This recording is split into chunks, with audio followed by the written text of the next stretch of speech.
Shabbat Tov à tout le monde. Bienvenue pour ce nouveau cours de connaître toute la Torah. On en a fini, pour l'instant en tout cas, avec les lois de la sanctification du mois, avec tous les calculs astronomiques. On va dire qu'on va rentrer dans des choses qui sont plus halachiques, qui sont plus, on va dire, juridiques de loi. Et nous allons donc entamer tout de suite les lois sur les jeûnes. Il y a différents types de jeûnes. Il y a les jeûnes publics, les jeûnes qui sont fixés pour l'ensemble de la communauté. Et il y a des jeûnes également individuels, les jeûnes qui, en raison de certaines choses qui peuvent arriver à un être humain, eh bien, ils décident, par rapport à la souffrance endurée, de jeûner pour se faire pardonner par Akadosh Baruch Hu, pour montrer la souffrance qu'il éprouve et pour évidemment accompagner peut-être sa teshuva à son repentir. Alors, je vous propose de commencer tout de suite avec ces lois. Vous avez donc la traduction qui est affichée à l'écran. Mitzvah taseh achat, les lois des ta'aniyot, les lois des jeûnes, c'est une seule mitzvah positive. Ve'ilizok lifnei Hashem, c'est de crier vers Dieu, becholet tzara gdoula, à chaque moment où on a une grande souffrance. Chez Tavo à la Tibour qui peut venir sur une communauté. Au viu mitzvazo befrakimelu, et donc dans ces chapitres-là, dans les 5 chapitres qui vont suivre, puisque c'est un séminaire de 5 chapitres, ensuite on basculera sur les lois de la Megillah, nous allons parler des lois des jeûnes. Halacha Aleph, première halakha.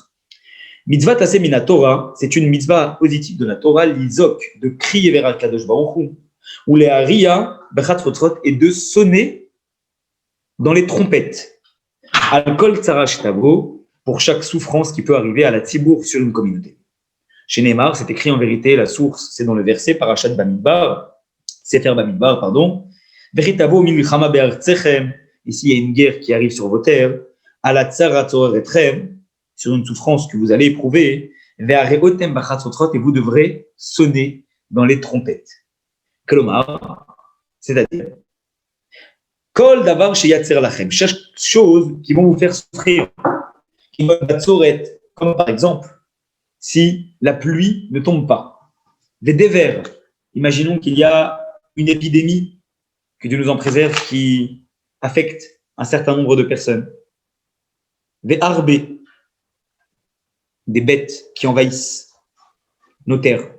Des caillots sebahen, et toutes ces souffrances qui peuvent être assimilées effectivement à des choses vécues par une communauté qui touche un certain nombre, que ce soit pour une épidémie, que ce soit lorsqu'on parle évidemment des bêtes qui affectent les terres ou la pluie. Alors, za'aku alehem, on a le devoir de crier vers Akadosh Baruch Hu, vers Riyum, et de sonner du shofar. Vedavarze, alachabet, cette chose-là, cette obligation que nous avons de sonner dans les trompettes et également de crier vers Akadosh Baruch Hu. Midar ki atshuvahu, en vérité, ça s'assimile au repentir. Chez Bisman, chez Tavo Tzara, parce qu'en vérité, lorsqu'il y a une souffrance qui arrive, on va crier vers Akadosh Baruch Hu et on va sonner dans les trompettes. Yedou akol, chacun va savoir, chez Bidal Maaseh Maraim Ura Lahem, qu'en vérité, c'est la résultante de nos mauvaises actions. Vous voyez donc le lien qui est fait entre l'arrêt de la pluie, les épidémies et le mauvais comportement de l'être humain. Il y a un lien entre toutes ces choses-là. Kakatouv, d'où le sait-on? Parce que c'est écrit dans Jérémie, le livre de Jérémie, Avonotechem itu elelachem. C'est vos fautes qui ont fait en sorte que les pluies ne tombent pas en leur temps et qu'elles soient diminuées. Vézé, et cette chose-là, d'accord, de devoir revenir par la teshuva, par les cris et par les trompettes, ou chez Yigromlem, la siratzara me'aleh, ce sont ces choses-là qui vont permettre de se réveiller. Les trompettes, ça éveille. Les cris vers Akadosh Baruch Hu, ça incite à ce que d'autres personnes également lèvent les yeux vers le ciel et demandent Hachem. Et donc, ça, en quelque sorte, rassemble et initie un mouvement de teshuva, de repentir sur l'ensemble des gens, afin que cette souffrance, elle s'émeut. Donc, Rambam, il met clairement en rapport, en corrélation, le fait de demander à Akadosh Baruch Hu avec force que les choses s'arrêtent, lorsqu'on est victime de l'arrêt de la pluie, d'une épidémie, etc., etc. Donc, il y a un lien entre ces choses-là. On a le devoir de demander à Akadosh Baruch Hu et de faire teshuva lorsqu'il arrive ce type de choses qui causent des malheurs. Halakha Gimel, troisième halakha. Aval, si, mais, Im lo Isaac ou lo Yariou. Il y a une souffrance sur la communauté et que les gens, eh bien, ne lèvent pas les yeux vers le ciel et ne sonnent pas des trompettes à cause de cette souffrance. Et là, Yom Rou, mais que les gens commencent à dire, Davarze, cette chose-là, Mimina Gaola Meralanu. En vérité, c'est normal, ça fait partie du monde. Ça fait partie des choses dans le monde qui peuvent se passer. Mais Tsarazo Nikret, Nikret, Arezo Derech Achzariut. Et cette souffrance-là, c'est juste un hasard. Arezo Derech Achzariut, cela est appelé clairement un sentiment, ce qu'on peut appeler évidemment, eh bien, de la cruauté. Goremet laem lidabek bemaaseh amaraim, ça entraîne à ce que les gens, ils s'attachent à de mauvaises actions, à de mauvais comportements, de croire que finalement, ils n'ont pas besoin de faire teshuva. C'est juste la normalité du monde, le hasard du monde qui fait ça. Et cela, malheureusement, ce type de discours, dit Rambam, ne fait qu'encourager à ce qu'il y ait encore plus de souffrance, ras v'shalom. Chez Katou Batora, parce qu'il est écrit dans la Torah, si vous commencez à penser que vous allez avec moi par hasard, alors moi, je vous montrerai encore plus qu'il n'y a pas de hasard. C'est-à-dire que si moi je vous amène des signes, des épreuves, pour que vous puissiez faire teshuva, si vous commencez à dire que c'est un hasard, ça n'a rien à voir avec Dieu. Alors, aussi flachem chamatotokeri, eh bien, j'ajouterai encore plus de souffrance pour que vous compreniez que quand ça vient et ça vient et ça vient, finalement, à force de venir, ça ne peut plus être un hasard. Donc, autant dès le début se rendre compte qu'il n'y a rien de hasard et que tout est envoyé par Dieu. Et donc, d'arrêter net en faisant tout de suite teshuva et en enclenchant un mouvement de repentir de teshuva. Halakha Dalet, 4e halakha. Ou midivre sofrim. Nous avons donc, ça c'était la Torah, mitzvah de la Torah. Les sages, ils ont élaboré encore plus cette loi-là. Et ils ont dit, en plus du fait de lever les yeux vers le ciel et de sonner dans les trompettes lorsqu'il y a une souffrance, ils ont ajouté quelque chose d'autre. Quelle est cette chose-là que nous devons faire? Leitanot al kol tzara shtavo la tzibur, de jeûner sur chaque souffrance qui peut être endurée par la communauté, le public. Jusqu'à ce que Dieu puisse avoir miséricorde. Et pendant ces moments de jeûne qui sont institués, on lève les yeux vers le ciel et on augmente dans les tfilot et on supplie à Kadosh Baruch Hu de nous sortir de là. Et il dit, on sonne également dans les trompettes du temps du Beth Amikdash. On sonnait dans les trompettes. Pourquoi c'est marqué bilvat seulement? C'est-à-dire pas dans le shofar.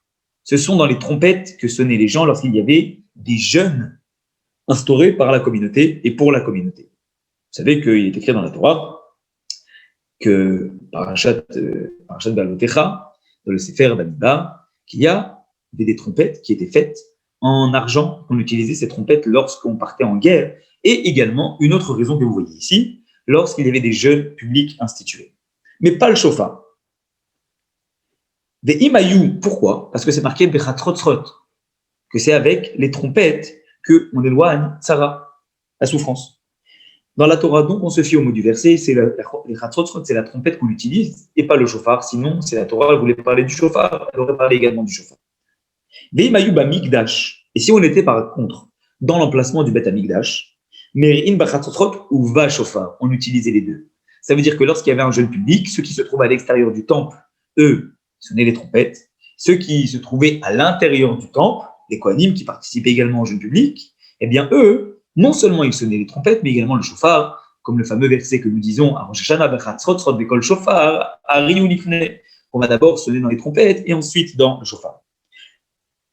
À shofar mekatzer, eh bien le shofar, dans le shofar, on sonnait une petite tekiya, un son qui n'est pas saccadé, mais qui est court. Et par contre, avec les trompettes, on sonnait de longues tekiyot. Des longues tekiyot. Chez Mitzvah Tayom Bachatzot, pourquoi avec le shofar des petites tekiyot, avec les trompettes de longues tekiyot? Parce que la mitzvah, comme on l'a dit dans la Torah, lorsqu'il y a une souffrance, c'est les trompettes. Donc c'est normal que dans le Beth Amikdash, on marque le coup plus avec les trompettes qu'avec le shofar, bien qu'on l'utilisait également. Mais en tokin bachatzot des shofar qui est donc ce n'est pas en même temps dans les trompettes et dans le shofar. Et la Bemikdash. Mais dans le Beth Amikdash, Chez les marques, comme c'est marqué, Bechatzot, Bekol Shofar, arrive, Bifnei Hamelech Hashem. D'abord, devant Akadosh Baruch Hu, on sonnait les trompettes, et ensuite, le chauffard, mais pas d'une seule traite. Halachae, cinquième halakha. Ta'aniot Elou, ces jeunes-là, chez Gozrin à la Tzibo Mipna Atzarot, qui était décrété sur la communauté à cause des souffrances, Enaniyom Achariyom. C'était pas 2 jours suivis, l'un après l'autre. Pourquoi? On ne faisait pas, on ne disait pas, par exemple, lundi, mardi, on va jeûner, sans s'arrêter. Chez En Rovat Tzibour Yecholim Lamod Badavarze, parce que la majorité de la communauté n'est pas en mesure de pouvoir jeûner 2 jours successivement sans s'arrêter. Et donc, on ne met pas de décret qui ne peut pas être respecté par la majorité de la communauté. On ne décrète pas le premier jour de jeûne, on ne décrète pas un jeûne, et la Besheni Beshabbat, ou Bachamish Shelacharav. Quand il y a une communauté qui doit jeûner, eh bien, le premier jour de jeûne qui sera institué, s'il y a des jeûnes, plusieurs jeûnes qu'on doit faire pour sortir d'une tzara, d'une souffrance, ça sera toujours un lundi.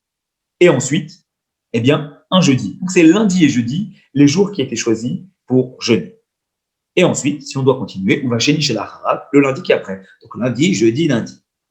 Vechanal Saderze est toujours dans cet ordre-là. Sheni Vachamish Misheni, lundi, jeudi, lundi, jeudi, lundi, jeudi, jusqu'à ce que Dieu les pardonne. Pourquoi? C'était ces jeunes-là. Parce que c'était ces jours-là où le Beddin siégeait, le tribunal siégeait. Et comme c'était en même temps les jours de Torah, mais comme le tribunal siégeait, s'il y avait une décision à prendre importante relative aux jeunes, le tribunal était tout de suite là. Il n'y avait pas besoin de perturber le jeûne des personnes. Et pourquoi on ne commence pas par un jeudi et pas par un lundi? Parce que ce qui se passe si on commence par un jeudi, c'est que jeudi soir, les gens vont se précipiter pour aller acheter à manger. Mais le problème, c'est qu'ils ne vont pas acheter juste pour le repas de la fin du jeûne. Ils vont acheter en même temps pour Shabbat, puisqu'ils sont déjà chez le marchand. Donc, du coup, ils vont acheter 2 fois plus de quantité. Imaginez les supermarchés qui sont envahis par les gens et qui achètent le double de quantité. Les marchands, ils vont se dire, on va élever les prix. Et donc, intéressant quand même comme stratégie, vous voyez, de business, dont Rambam ne nous fait pas, et les commentateurs. Pour ne éviter ce problème-là d'inflation, alors on préfère commencer, lorsqu'on jeûne, toujours par un lundi, et ensuite le jeudi, parce que si un lundi soir les gens viennent acheter à manger, les gens ne vont pas acheter en même temps pour Shabbat, donc ils achèteront la quantité nécessaire pour un jour, mais pas pour 2 jours de suite. Halakha va 6e halakha. On n'instaure jamais un jeûne, Shabbat, ou les jours de Yom Tov. De même, on ne sonne pas Shabbat et Yom Tov, ni dans le shofar, ni dans les trompettes. Mais le Shabbat et Yom Tov, ce ne sont pas des jours de supplication, on ne fait pas d'achanoun le Shabbat. Et là, il y a quand même des choses, peut-être, qui sortent de cette loi-là, de cette règle-là, de ne pas instaurer des jeûnes Shabbat et Yom Tov. Quelles sont ces règles? Une ville dont les non-juifs ont commencé à faire le siège pour la conquérir. Deuxième cas, au Nahar. On a un fleuve qui est en train d'envahir tous les champs et d'inonder les maisons. Au Sfina Mitarefet Bayam, ou un bateau qui est carrément en train de couler. Afilu Yarid Anirdaf, Mipne Agoyim, Mipne Listim, même si c'est une personne qui est en train d'être poursuivie par des non-juifs qui veulent lui faire du mal, ou par des voleurs, ou Mipne Ra'a, ou parce qu'il sent qu'il a un mauvais esprit qui est en train de le poursuivre, Mitanin Aleem. Évidemment, ce mauvais esprit, c'est pas à lui de juger, c'est évidemment, il était allé voir les rabbinim, mais c'est comme ça qu'il jugeait. C'est pas lui qui peut dire comme ça. Donc, quelqu'un qui sent qu'il est en danger de mort, en fait, finalement. Bien, Mitanin Aleem, donc jeûner, évidemment, mais Shabbat, même Shabbat. Un bateau qui coule, il va pas dire j'attends demain pour jeûner. Il peut jeûner sur le moment, même si c'est Shabbat. Les Oakim, Mitrani, Mitfilot, et à ce moment-là, il peut commencer à supplier Dieu. Quand on est en plein milieu, Chaz Shalom, d'une souffrance, ces souffrances que nous avons décrites, qui sont de graves souffrances, on peut tout de suite jeûner, même si c'est Shabbat. Aval en tokim, par contre, on ne sonnera pas dans le chauffard ou dans les trompettes. Et la imken takou, les kabet, c'est à la zorotam ou la tzilam. La seule chose qui peut faire en sorte qu'on va sonner, c'est si on a besoin d'appeler à l'aide pour que les gens viennent nous sauver. Évidemment qu'on va pouvoir sonner dans des trompettes si on en a à disposition, ou même un chauffard si on en a à disposition. Parce que là, on est en train de parler d'un risque de mort. Il faut tout de suite utiliser les outils nécessaires pour pouvoir sauver la personne.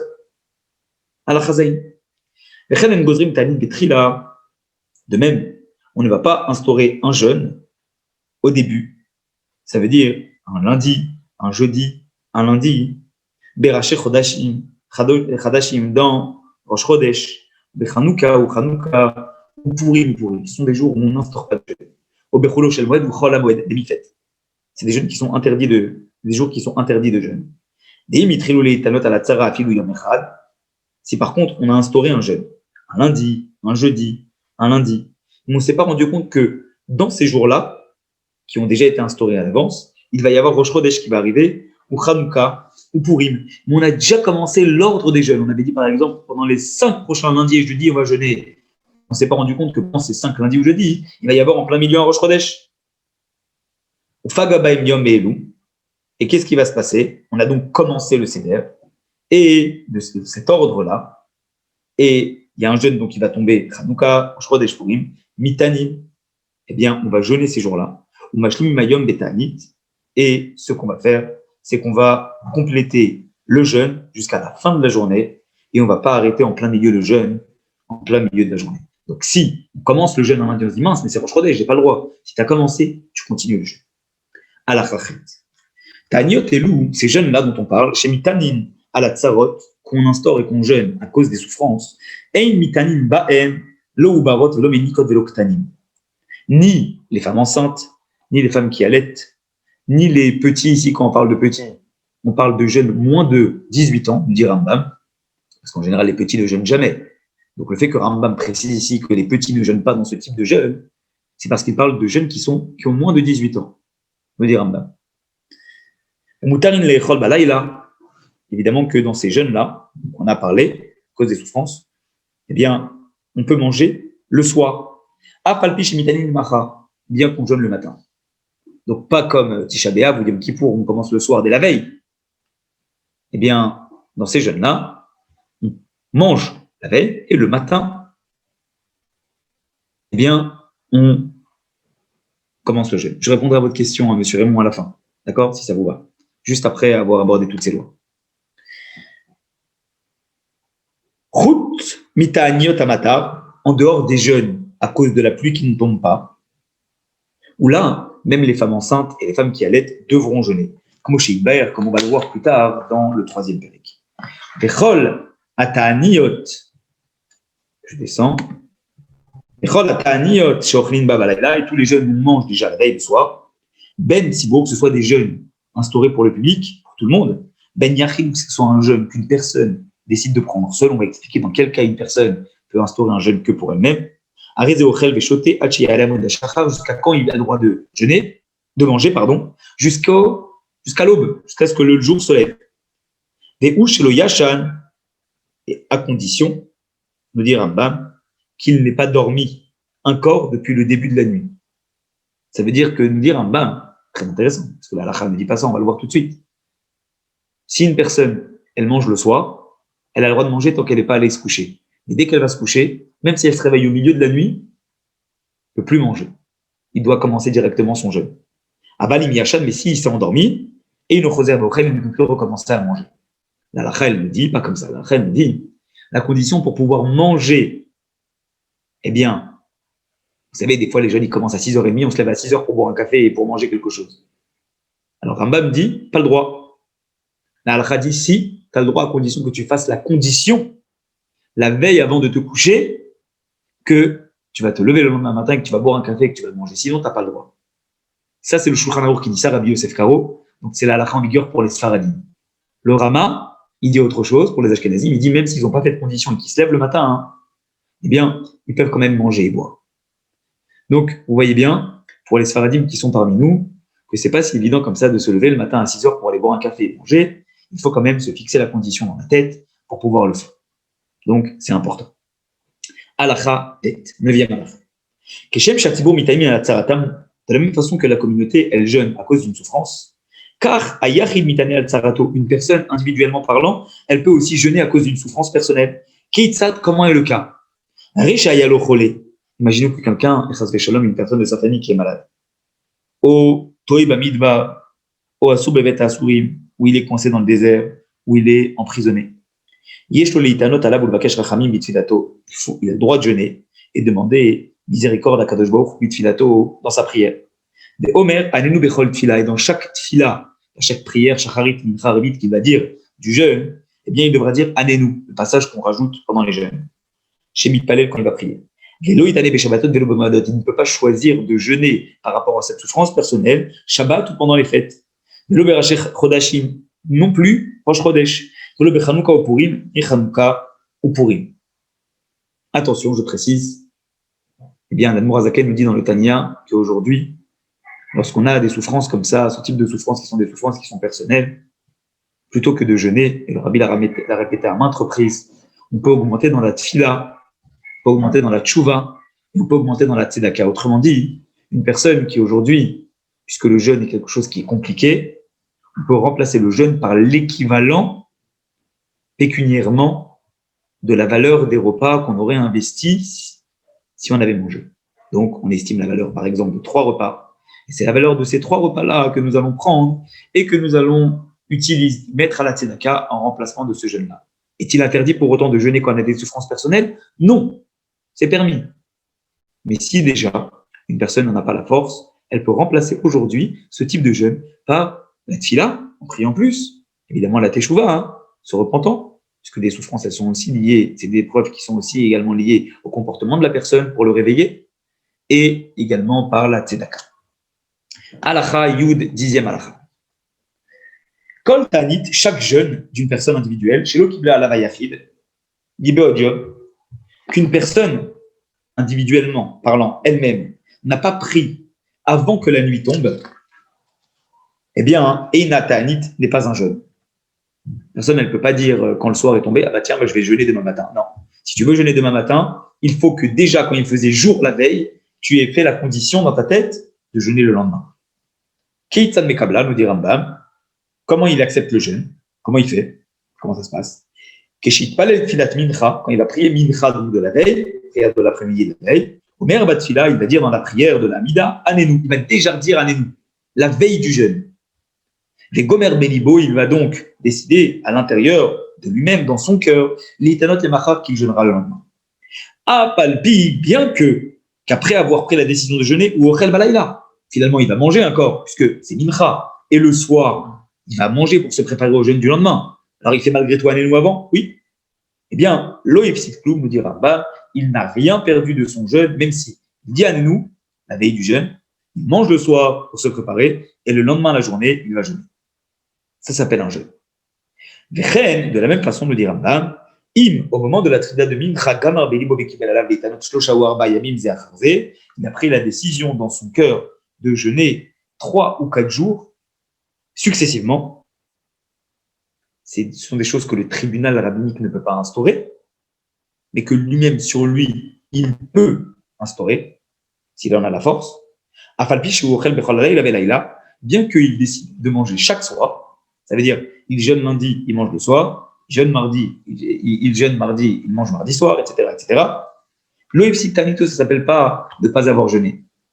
Donc, pourquoi jeûner également les soirs? Quand on peut manger le soir et jeûner la journée, et que cela s'appelle également un jeûne.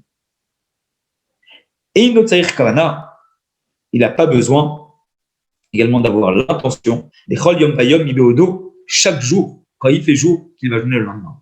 Il suffit de prendre la décision dans sa tête que les 5 prochains jours, pas nuit, mais jours, je vais jeûner, pour pouvoir jeûner les 5 jours, sans devoir nécessairement y penser le mincha de la veille du jour où on s'apprête à jeûner. Donc on peut déjà, hop, à l'avance, décider de plusieurs jeûnes successifs. Halacha Yudalef, Halacha 11. Mais donc il a pris la décision, quand il fait encore jour, qu'il jeûnera uniquement demain. Veitana, il a jeûné le lendemain. Velalaïla, et la nuit, dès que la nuit commence, Nimlach, l'Eitanot Beyom Sheni. Il dit, tu sais quoi? Je vais aussi jeûner le surlendemain. Je ne vais pas jeûner que demain, jeûner le surlendemain. Problème. Pourquoi? Parce qu'il a pris la décision quand il faisait encore jour de jeûner le lendemain, et c'est uniquement quand il fait nuit qu'il décide de prendre la décision de jeûner le surlendemain. Que dit Rambam? Et Inatanit, ce n'est pas un jeûne. Le deuxième jour n'est pas considéré comme un jeûne. Pourquoi? Parce qu'il a pris la décision quand il faisait déjà nuit, et ça ne marche pas. Parce qu'il ne l'a pas accepté quand il faisait encore jour. Mais on n'a pas besoin de dire Si il avait mangé en fait la nuit, Ishkim Baboker, il s'est levé le matin comme ça, il a dit, bah, tiens, moi je vais jeûner aujourd'hui, ça marche pas. Chez Endotanit, là, c'est pas du tout un jeûne. En vérité, la règle elle est claire. Si on veut pouvoir jeûner le lendemain, il faut avoir pris la décision au moment de Mincha, c'est-à-dire avant le coucher du soleil, on va jeûner le lendemain, même si on mange le soir pour se préparer au jeûne du lendemain. Halacha 12. Aroé Chalomra, celui qui voit un mauvais rêve. C'est-à-dire que les Tanot, les Machar, il a le droit de jeûner le lendemain de son rêve. Kedesh Yashou Beyaor el Maasav, pour pouvoir revenir et réveiller dans ses actions. Et Chapet Ben Viyarzor Bitchouva, et pour pouvoir prendre le moment de jeûne comme un moment d'introspection où il va pouvoir faire teshuva. Au mitane, il va jeûner. Va filou be Shabbat, et même Shabbat. Au mitpalel anenu bechol tfila, et même si c'est Shabbat, il devra faire la prière de anenu. Afalpi shelo kibla mibeodium, bien que ce jeûne-là n'ait pas été accepté quand il faisait encore jour. Pourquoi? Parce qu'il a, finalement, il a dormi la nuit, il s'est réveillé le matin en sueur parce qu'il a fait un mauvais rêve, et il décide tout de suite de jeûner. Est-ce que ça marche? On a dit qu'il fallait prendre la décision la veille. Oui, mais dans le cadre d'un rêve, on ne prend pas la décision la veille, puisque la veille, on n'a pas encore dormi. Donc, on n'a pas fait le mauvais rêve. Va mitane, les Shabbat, et celui où c'est vendredi soir qu'il fait un mauvais rêve, mitane yom acher, eh bien, il ne pourra pas jeûner directement le lendemain Shabbat, il repoussera un autre jour. Pourquoi? Chez Bitelonek Shabbat, parce qu'il a annulé le plaisir de Shabbat. Autrement dit, Rambam dit, si une personne, elle a été confrontée à devoir jeûner pendant Shabbat à cause d'un mauvais rêve, eh bien, il va jeûner Shabbat, il a le droit de jeûner dans le cadre d'un mauvais rêve Shabbat, mais il devra également, un autre jour de la semaine, faire un autre jeûne. Pourquoi? Pour rattraper le fait qu'il a manqué au plaisir de Shabbat. Donc on rattrape le fait qu'on n'a pas eu ce plaisir Shabbat de manger par un autre jeûne pendant la semaine qui va suivre.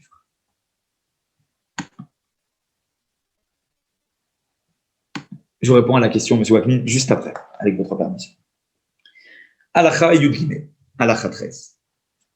Oui, je vais quand même vous préciser quelques précisions par rapport au jeûne, parce que j'imagine que vous allez m'interroger par rapport au jeûne. Du reste, on a fait un cours il n'y a pas très longtemps en Gemara. Pour ceux qui sont intéressés, je vous dirai où le retrouver, puisqu'on a expliqué tout ce qui concerne l'interprétation des rêves. Il faut savoir qu'un rêve, tant qu'il n'est pas interprété, n'est pas appelé un mauvais rêve. Donc ce rêve, si vous le gardez dans la tête, elle ne s'appelle pas un mauvais rêve. Aujourd'hui, on ne jeûne plus quand on fait des mauvais rêves. Pourquoi? Parce que la majorité des rêves que nous faisons, ce ne sont pas réellement des mauvais rêves. Ça veut dire qu'ils sont envoyés par Dieu pour pouvoir nous réveiller. Ce sont des rêves qui sont issus d'une mauvaise digestion, qu'on allait manger, on était encore lourd, etc., etc. C'est plutôt dû à ça. Donc, ça ne s'appelle pas réellement des mauvais rêves. Un mauvais rêve n'est appelé mauvais rêve qu'à partir du moment où il a fait sortir de la bouche ce rêve-là, où il a raconté ce rêve-là à quelqu'un. Tant qu'il ne l'a pas raconté, ça ne s'appelle pas un mauvais rêve. S'il l'a raconté à quelqu'un et que, eh bien, la personne en face est un sage et qui lui dit « Ah oui, effectivement, c'est un mauvais rêve », alors à ce moment-là, ça a la validité de mauvais rêve et à ce moment-là, il peut faire ces choses-là, ce type de jeu. Maintenant, s'il ne l'a pas raconté à quelqu'un, il a le droit de faire ce qu'on appelle la tavat chalom, ça veut dire qu'il a le droit de réunir 3 personnes en face de lui et leur demander d'interpréter positivement le rêve, même si le rêve était négatif. Et à ce moment-là, on inverse la tendance du rêve et on fait de ce rêve négatif un rêve qui est positif. Et à ce moment-là, on sort de ce problème de mauvais rêve. Et simplement pour vous dire, un point qui est important, aujourd'hui, on ne jeûne plus dans le cadre de mauvais rêves, encore moins Shabbat. On n'a pas la force de pouvoir jeûner Shabbat parce qu'on n'a plus personne aujourd'hui de sages qui sont en mesure de pouvoir interpréter un rêve en disant effectivement que c'est un bon rêve ou que c'est un mauvais rêve.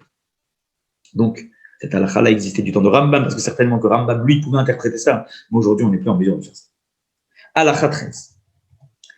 Mitane Adam Shaot, un homme a le droit de jeûner quelques heures. Il a le droit de dire je jeûne quelques heures. Ve'u shelo yochal klum sharayon. À condition qu'ils disent, par exemple, à midi, je ne mange plus jusqu'au reste de la journée. C'est ça qu'on appelle jeûner quelques heures. C'est pas je jeûne les 3 prochaines heures et après je mange. D'accord? Ça, c'est les régimes qu'ils font actuellement. Ils appellent ça les jeûnes de 16 heures, où ils décident pendant un certain nombre d'heures de ne pas manger. Mais c'est pas ça qu'on parle de Shaot Bodedot. Jeûner certaines heures, c'est fait plutôt référence à dire je ne mange plus, c'est-à-dire jusqu'à la fin de la journée, je ne mange plus. Comment ça se passe? Kitsa nous dit Rambam. Peut-être qu'au début de la journée, il était tellement occupé par ses affaires. Il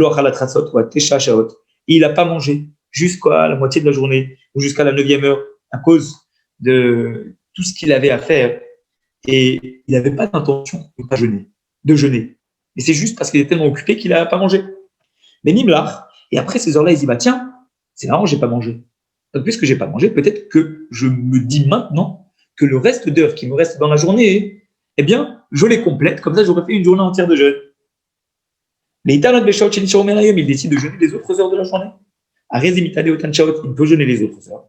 Il va pouvoir faire un énou. Parce que finalement, eh bien, avant les heures de jeûne, avant qu'il commence à jeûner ces heures-là, eh bien, il avait déjà commencé son jeûne, même involontairement, mais il avait déjà commencé son jeûne. Donc, il a le droit de faire un énou. Ça ne s'appelle pas une bénédiction en vain, c'est une bénédiction qu'il pourra faire parce que quoi qu'il arrive, il n'aura pas mangé. Autre cas de figure. Il a mangé, il a bu. Et après, en plein milieu de la journée, il dit, c'est quoi? Maintenant, je commence à jeûner. Un Rezetanit, c'est un jeûne chez Shaot d'heure. Et donc, ça s'appelle un jeûne d'heure, pas un jeûne de journée, mais un jeûne de quelques heures. Halakha 14. Quand la Shaoui Betani, tout celui qui est en train de jeûner Ben Shaya Mitani al Tsarato, que ce soit parce qu'il jeûne, parce qu'il est en plein milieu d'une souffrance, ou al Khalomo, ou à cause d'un rêve, Ben Shaya Mitani Matibur al Tsaratam, ou que ce soit un rêve qu'il fait parce que la communauté l'a instauré, à Rezeloinog Idunin, Beatzmo, il ne doit pas, hormis le jeûne, eh bien, se faire des kiffs, se faire des choses dont il va profiter. Mais là, il y a quel rojo, il ne va pas commencer à faire des blagues à tout bout de champ. Mais là, il y a sa mère Vetovlev, il ne va pas se réjouir et être heureux. Et la doeg veonen, il doit essayer de se concentrer et de souffrir de ses actions, réfléchir, prospection, comme on l'a dit tout à l'heure, sur ses fautes. Vous avez des gens, ils jeûnent et en contrepartie, ils font toutes sortes de choses qui n'ont rien à voir avec le jeûne. Quand on jeûne, eh bien, on est dans un esprit de jeûne. Kenyan, Shenemar, comme c'est marqué dans Megillat Echa, Maïtonen Adam Chai Gever Achatav. Pourquoi un homme il va souffrir sur ses souffrances? Il devrait souffrir sur les fautes qui l'ont amené à avoir ce type de souffrance. Au Mutarlo Litom Metatachil, par contre, pendant ces jeûnes-là, il aura le droit de goûter un plat le jour de jeûne, va figurer des révites, même la quantité d'un révite. Mais où chez le Yivla et la Toem ou Folette, seule chose qu'on lui demande, c'est de mettre dans la bouche, mais de ne pas avaler et de recracher. Shachar, admettons qu'il a oublié que c'est un jour de jeûne. Ve'achal, il a mangé, mashlim ta'anito, il devra compléter son jeûne jusqu'à la fin de la journée. Des gens qui disent, puisque j'ai cassé le jeûne, maintenant je peux continuer à manger. Non, même si une personne a cassé le jeûne, eh bien, elle doit continuer le reste de la journée à jeûner. Halakha Tedvav, Halakha 15. Yachid, Shaya Mitane, Halakha Venitrapé, une personne individuelle qui avait décidé de jeûner à cause d'un malade, et ce malade est guéri. Al-Tsara, sur cette souffrance. Ve'avra, et finalement, elle a été annulée, cette souffrance, avant qu'il ait le temps de finir son jeûne. Il va jeûner pour une raison, et la souffrance en plein milieu de la journée, elle s'arrête. Il est encore en train de jeûner, qu'est-ce qu'il fait? Rézé, Mashlim Tanito, eh bien, il doit malgré tout continuer son jeûne jusqu'à la fin de la journée. Aolech mimakom shemitanim mimakom shemitanim, celui qui va d'un endroit où on jeûne, d'une ville où on jeûne, à une ville où on ne jeûne pas. Arezé mitane ou mashlim, il doit finir son jeûne à lui, en fonction de ses horaires à lui. On ne parle pas d'un endroit où on jeûne dans les deux villes, mais que ça finit plutôt dans une ville ou un autre. Parce que là, si vous partez d'un endroit et que ça finit, vous partez par exemple de Genève et que vous arrivez à Jérusalem et que ça finit plus tôt, alors vous finissez avec Jérusalem, vous finissez pas en fonction de vos horaires. On parle d'un endroit où il y a un jeûne qui a été décrété dans une ville et que dans l'autre ville où vous allez, ça jeûne pas. Alors vous devez faire comme vous avez commencé votre jeûne en fonction de la ville de départ. Ok, inverse. Il vient d'un endroit où on ne jeûne pas vers un endroit où on jeûne. Il arrive dans l'endroit, ça jeûne, il jeûne avec eux. Mince, il a oublié, il a mangé, il a bu. Il ne devra pas montrer devant eux que lui, il est rassasié, que tout va bien pour lui, parce que les autres, ils sont en train de jeûner dans la vie. Il ne faut pas qu'il leur montre. Il ne devra pas commencer à dire, puisque de toute façon, moi, j'ai mangé, eh bien, je peux maintenant faire toutes sortes de kiffs, puisque de toute façon, je suis rassasié. Non. Il devra quand même rentrer dans le même esprit que les gens de la ville vers laquelle il arrive. Al-Khatet Zayin, Halakha 16. Tzibur Shayu Mitanim Ala Kshamim, une communauté qui jeûnait à cause du manque de pluie. Yardulem Kshamim, et en plein milieu du jeûne, la pluie, elle commence à tomber. Incroyable. Im Kodem Chatzot, si c'est avant la moitié de la journée, Lo Yashlimu, ils s'arrêtent en plein milieu. Et là, Ochlim, ils vont manger toute la communauté. Des Shotim, ils vont boire. Ou Mitkansim, ils vont se réunir tous ensemble. Des Korin Alel Gadol, ils font le grand Alel. Parce que c'est quand même quelque chose qui est incroyable. On est en train de jeûner parce que la pluie ne tombe pas. Et d'un coup, la pluie tombe. Ça veut dire que les pilotes, elles ont tout de suite été écoutées. Que Dieu a écouté nos prières. Donc, ça justifie le fait qu'on arrête tout et qu'on fasse une grande séouda, un grand repas. Ça veut dire que Dieu nous a exaucés. Chez En Omrim Alel Gadol et la Benefesh Sevea de Charesh Melea. Parce que la raison pour laquelle on va d'abord manger, boire et ensuite faire le grand Hallel, parce qu'on ne peut faire le grand Hallel dans ce cas de figure que si on a mangé et bu. Vous allez me dire, oui, mais il y a des fois on fait le grand Hallel le matin, alors qu'on n'a pas encore mangé, qu'on n'a pas encore bu pour la prière de Shacharit, la prière du matin. Oui, mais on n'est pas en situation de jeûne. Comme on n'est pas en situation de jeûne, eh bien, on a pu boire quelque chose, ou même si on n'a pas bu, eh bien, on estime qu'on ne se sent pas mal et donc que c'est comme si on avait mangé, qu'on avait bu. Parce que si on se sentait mal, bien évidemment qu'on avait un petit peu faim ou un petit peu soif, on aurait tout de suite mangé, on aurait bu. Donc, on pourra faire le Hallel Gadol, le grand Hallel dans cette condition-là. Mais Imachar Chatzot, si par contre la pluie tombe après l'autre moitié de la journée, à partir de 3h, 15h, 16h, etc., oui, il va avoir Rovayom, Bigdusha, puisque la majorité de la journée, elle est déjà passée dans la sainteté du jeûne, il y a Shlimutanitam, on va finir le jeûne comme ça. De la même façon, il y a eu Mitalimal Tsara, si on jeûne à cause d'une souffrance, des Avra, et la souffrance, elle a été annulée, en plein milieu du jeûne, au Al-Shmad, ou Vatel, où il y avait une persécution, et ça a été annulé, la persécution. Im Kodem Chatzot, cette persécution-là, elle a été annulée avant Chatzot, le Yashlimu, on ne va pas finir le jeûne, puis Machal Chatzot, si c'est après Chatzot, Yashlimu, on va continuer. Donc vous voyez qu'on va même au même niveau la persécution par un tyran, et la pluie. Parce qu'effectivement, dans cette époque-là, les tyrans, quand ils massacraient, quand ils tyrannisaient le peuple juif, c'était quelque chose qui était extrêmement grave. Donc quand un tyran, eh bien, il sortait de ce caractère-là, et qu'il laissait le peuple juif tranquille, ça équivalait finalement au fait que la pluie commençait à tomber et qu'on était exaucé par Dieu. Donc c'est la même circonstance. Halakha 17, et dernière halakha de ce chapitre. Chol Yom Ta'anit, chez Gozrim Alatzibur Mipnei Atzarot, pour chaque jeûne qui sont instaurés par la communauté à cause des souffrances, Beddin, le Beddin de la ville, Vazekinim, et les sages de la ville, Yoshin Bevet HaKnesset, ils sont assis à l'intérieur de la synagogue, au Vodkin Al-Ma'atzeh Hachaïr, et ils inspectent les actions de chaque personne qui est présente. La première, depuis la prière du matin, jusqu'à la moitié de la journée, ils restent à la synagogue, et ils prennent chacun séparément, et ils ont une yichidut, une entrevue avec lui, et ils parlent avec lui de ses actions.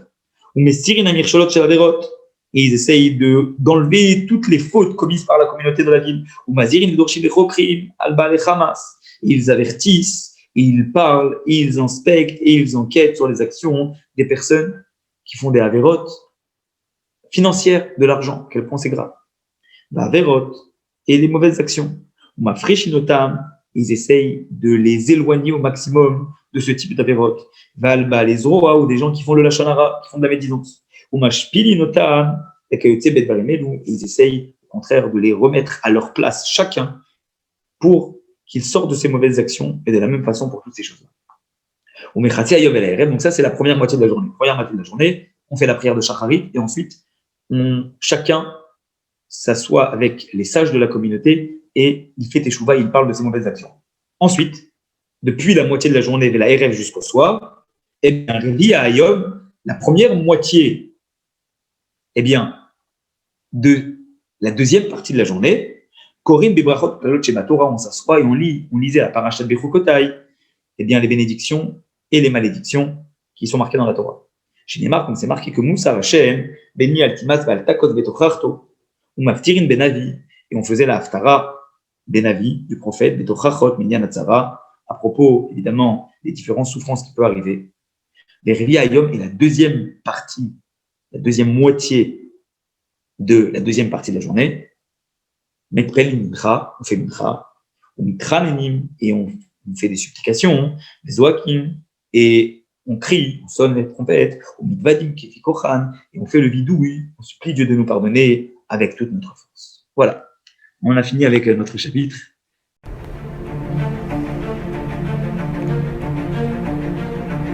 Et si connaître toute la Torah était possible, plongez-vous dans les joyaux de la Torah. Étude du Rambam, le Maïmonide, cours de qualité par des rabbins francophones aux 4 coins du globe. Un chapitre chaque jour, à raison de 20 minutes, pour finir en moins de 3 heures l'apprentissage de la Torah. Relevez le challenge, tous les soirs en direct à 20h30 ou 21h30 heure israélienne. Nos cours sont accessibles à tout moment, YouTube, Facebook et sur notre site torah24.com.